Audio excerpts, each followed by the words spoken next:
living messy job here. The bottom scraper down here stopped working. It's been actually up all last winter really. We bought these Allmax scrapers second hand from a farm in Cork, and some of the rails the scraper runs on down here are homemade. Your man made them out of channel irons. So underneath is shaped like that, we'll say, on each side. So one side is like that, the other side is like that, and it runs on a T-shaped bracket in the ground. So the rail slides up and down a T-shaped bracket like that. But the new ones are designed differently. What happens with this is, because this is an outside passageway, the rain washes the liquid out of the slurry and leaves the solids behind. And when the channel iron is shaped like that, sliding up and down, it packs the dry matter that's left behind after the rain underneath the rail against the bracket, and packs it like a big square baler pretty much. As the ram goes in and out and the rail slides up and down, it packs it a bit more and a bit more and a bit more, and then it builds up along the rail until it becomes very tight in it. What happens then is the ram at the top is not able to travel in and out far enough, and then the ratchet clicks don't line up with the bottom scraper, and what happens is then the ram will keep going in and out and the rail up and down, but it won't catch the scraper and either trip it up or trip it back down. So it just sits there doing nothing while this goes up and down. So a few times during the winter you have to take up the rail apart, lift it up off the ground and unblock the brackets on the ground, and nightmare of a job now. So it's broken again now, and we've just priced up. We're going to buy just a new rail for the bottom and new brackets that go into the ground. The scraper itself is fine and the ram at the top is fine, so it's just a rail and brackets and get it fitted. But just for now I'm scraping it off with the digger here because it hasn't been scraped now for probably 10 days or 14 days, and I want to try and think there's beef cows in the top shed there that are coming out there and going to a yard we have down the road. So I said I'd scrape this up now, and then it's left scraped. Just a quick hand scrape that'll keep it clean from now on. Anytime the cows end up there. So that's this afternoon's job.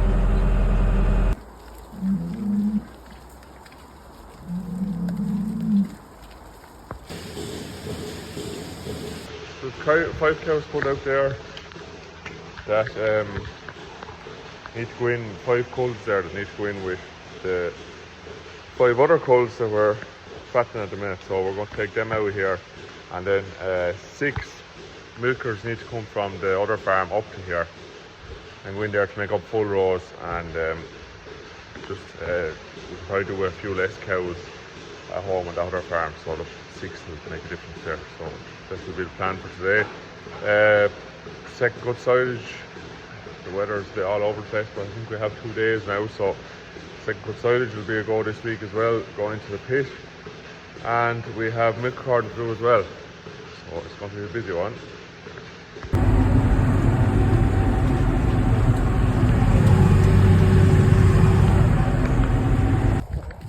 We went up to load, there was 5 cows to be loaded, and we went into the yard, there was only 4 cows in the yard. So somehow this one now had jumped out, and you can see the cows down the bottom. She was trying to get back to him. So she's obviously fairly wild, this one. Come on, you. Shh. She must have jumped out over the gate.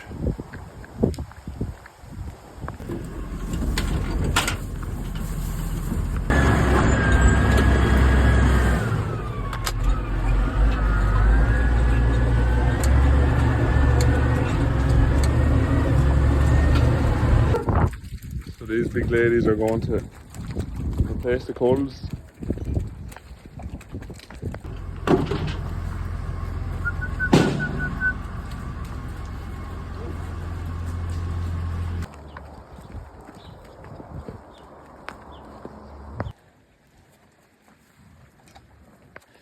Have our tidy wrap bin, doubling up as a meal bin. Keep the crows out and keep them dry and right beside where you want to feed them.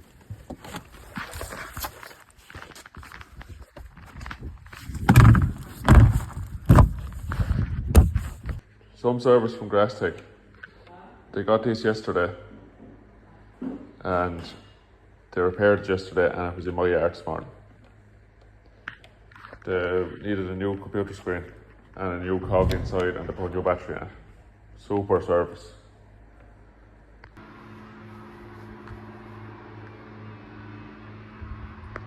Our top 10 favourite jobs of the year. Next, milk carton on top of everything else. The second coat is being mowed there at the minute as well.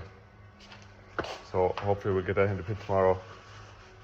And milk carton now will be this evening and tomorrow morning here, tomorrow evening and the next morning on the other farm.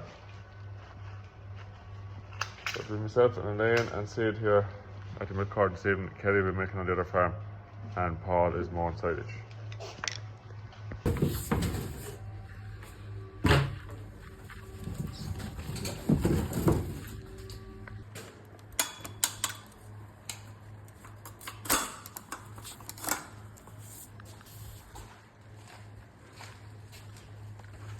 So anyone who does this knows that these pipes are a nightmare because they're always stuck on here, and you can try and get up under them with a screwdriver. Your hand, you wouldn't have a hope of twisting it off there because it sticks to it. That's what stops the pipes falling off. In the first place, it'd be a nightmare if they were loose, but just the best thing I found is just a vice grip and just one twist left and right like that. And you just break that seal that the pipe has. So you just work your way up along towards the end of the pipe. Now the pipe is loose. And it just slips off like that, which I think is just the handiest way of doing this terrible job.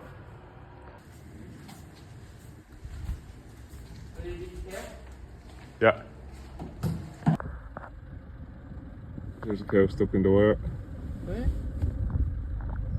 Honest to God, we're only after being across the road and the heifers were after breaking out through the wire into the paddock next door. And we came back over then to bring the cows in, and here they are currently breaking from one field into the next up. On, he's going out, that's it, yeah, keep going. Oh my God, what a mess.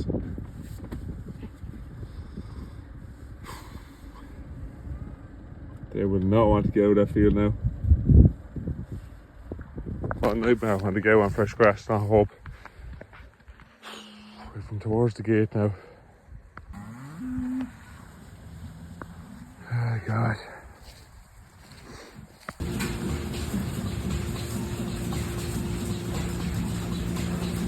This milk carton done and nothing went wrong. Josephine told us before milk carton that the milk power was going to be struck by lightning, you believe it. So we're just here checking on the second cut. It actually looks like grand stuff now and heavier than I thought it was going to be.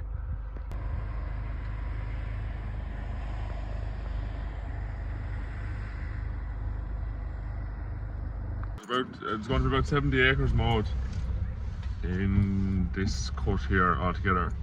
I've had to mow a bit more to fill the pit because it's not going to be as heavy as usual, so pretty much won't be any bales for second cut, and it was all bales for first cut, so we're not going to whinge about not having any bales for second cut now. And we'll get it all fertilised up and slurried up as soon as the grass comes off it, and we'll have to go for third cut then because silage reserves are tight enough there. Now what I want to do next is put covers over the silage pit walls, plastic covers. A job we did the year before last and didn't do last year because we were wondering was it worth our while or not, but there was a pile of waste beside the walls and over the top of the whole pit last year because the walls weren't covered, so we're going to go back ahead this year now again. The pit also wasn't empty last year, so it was harder to put covers over, so that's what we just didn't bother. The pit's fully empty this year and we're going to go put covers up on it now. Three of us. It's a bit awkward. One side is up against the shed like that there, so it's kind of hard to tie it up. So some twine here, we'll tie some tyres on it, we'll tie up wherever we can, and we'll get her done now.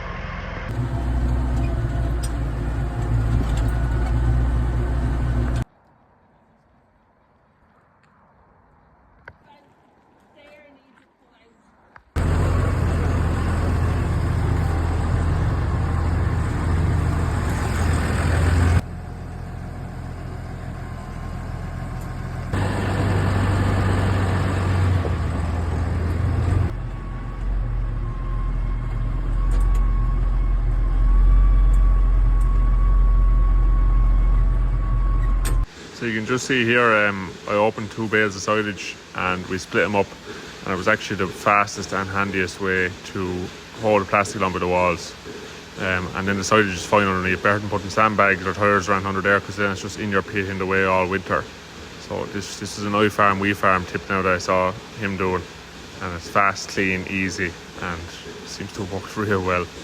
Putting this plastic up in general went 10 or 15 times better than we thought it was going to go. About 2 hours work start to finish, both walls done. Not too bad.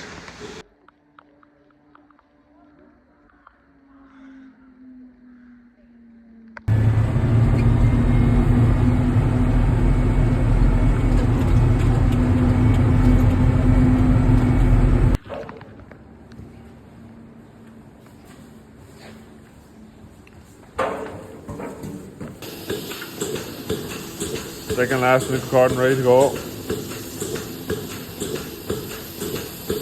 We got our milk carton finished there. Cows are yielding really well here, presumably because of the grass quality, but yielding fierce well. They're averaging 1.9 on this farm here and 1.82 on the farm over the road. So we're absolutely delighted with that. There's 2 milk cartons done. We only choose to do 4 here out of the year. You have to do 4 for derogation. So that's kind of what we do. It's not that we want to do the bare minimum, but just it's awkward with 2 farms. And awkward 2 farms, and we find we're able to make good enough decisions out of the 4. We time them fairly well, so it's April.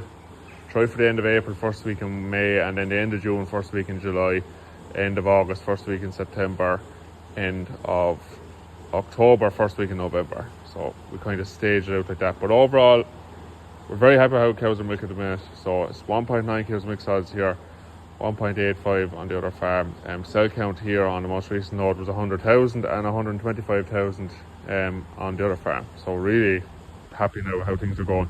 It wanted to be picking up after the first 6 months we've had, to be honest with you. But it's crazy to imagine that you could have cows milking better now the end of July than you would have had them, second week in May. Crazy stuff.